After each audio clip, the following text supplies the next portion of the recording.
Okay. This is kind of poor picture quality here, but I'm doing this from my cell phone, and I have the phone balancing on top of one of my half-built airplanes. I have wasted my life, hours of it, using a normal soldering iron. It drove me absolutely insane.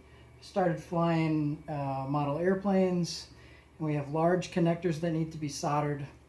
And you'll be here for a month if you want to solder just one of these 10 gauge wires or whatever, the 12 gauge wires. So also when you buy battery packs, you need to change the connectors on them. I have figured out a way where you can solder these leads better than you're going to get them from the manufacturer. So many people have asked me about this. I've showed a few people how to do this, and it's absolutely wonderful. I've got a few different tools I use, but the one that I recommend as the most universal is this Blazer PT4000.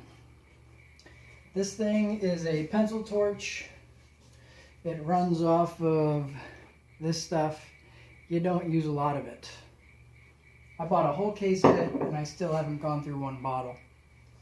Another torch you can try to use, which is awesome, is this Blazer Excalibur. You can see that there are actually tips that go on this.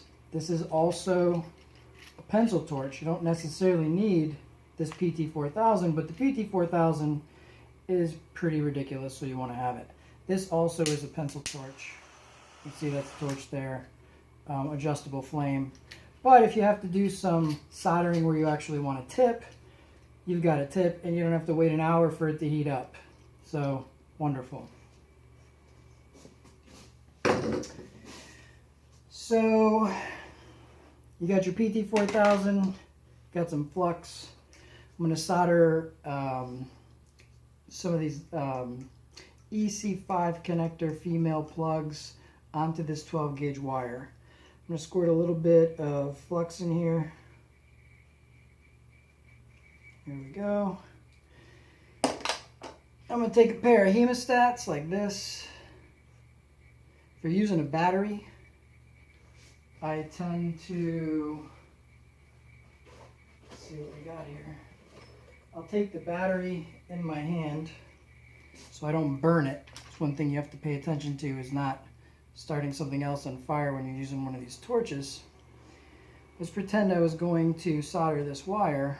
Take the battery in my hand, the hemostats hold the wire, and I'll just hold them together. Hold the wire in there. That way everything's out of the way. It's like having a third hand. So let me get some solder that is not rosin core. Got some just regular solder here.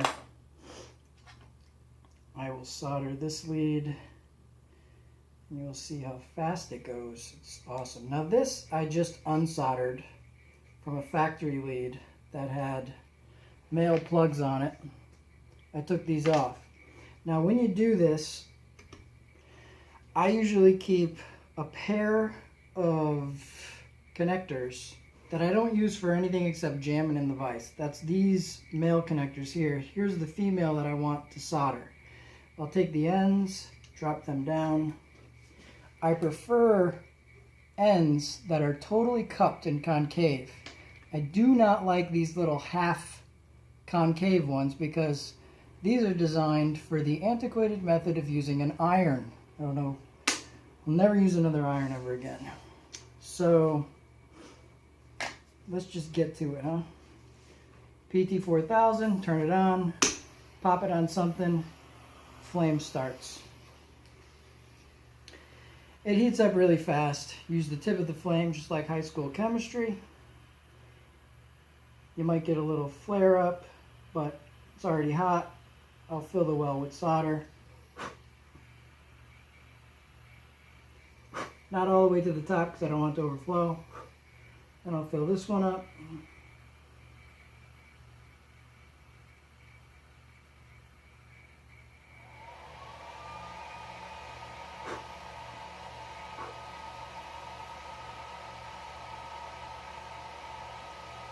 I'm applying the heat to the new connector that I'm trying to solder, But you can apply it all the way down here, it doesn't matter. The heat's going to transfer, and there's so much heat, you don't have to worry about pinpoint accuracy. The one thing you do want to worry about is where the flame is going and trying not to burn the insulation on your connector. Sometimes I slide the heat shrink tubing on first, other times I do not. One reason not to put it on first is because the wire is going to heat up quite a bit, melting the solder, and it shrinks the tubing before it's in the position that you want it.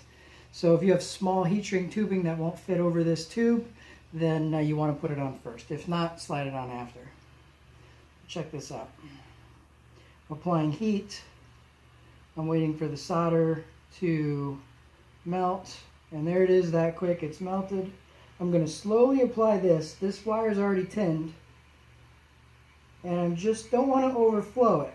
So I'm letting the heat transfer to the wire. I'm waiting for it to melt the solder on the actual wire. There it goes.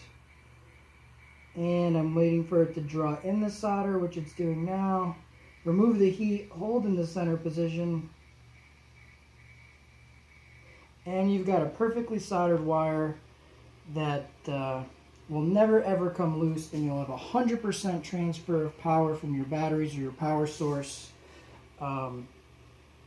with this method, because all of the strands will be incorporated into the solder joint. Same thing here. Going to heat it up. Let's count this out. It's probably 3 seconds, 4 seconds, and it's melted. So now I'm going to slowly apply this because I want to see that wire heat up, and now the wire's heated up and melted. The solder that was already on it, and it's starting to overflow a little bit, so I wanted the wire to draw more solder in. So now I've got the wire bottomed out, boiling. I'm going to pull it out, hold it in the center.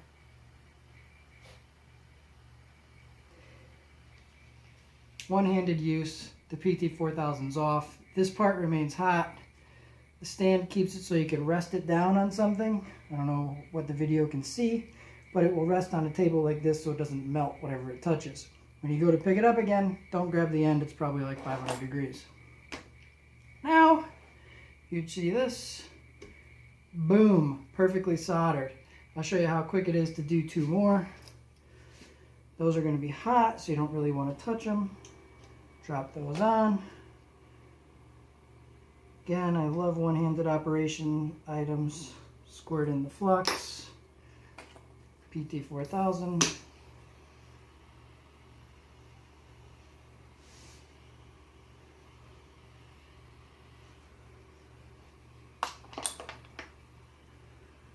Heat this sucker up.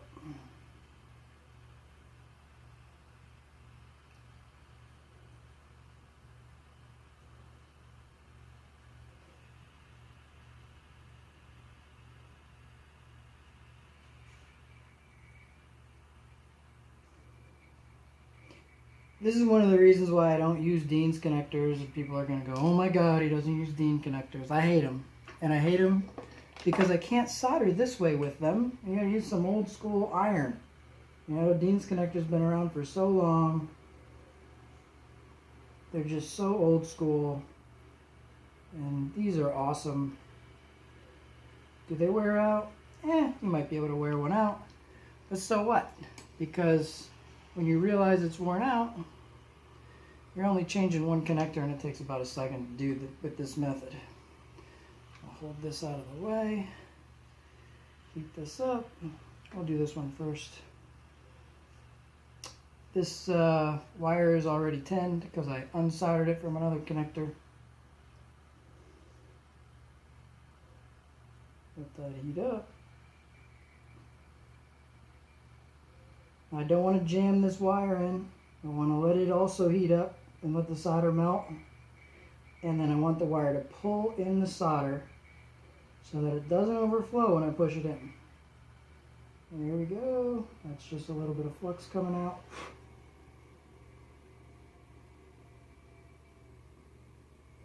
You'll get flare up from time to time, but it's irrelevant. I just blew out the torch.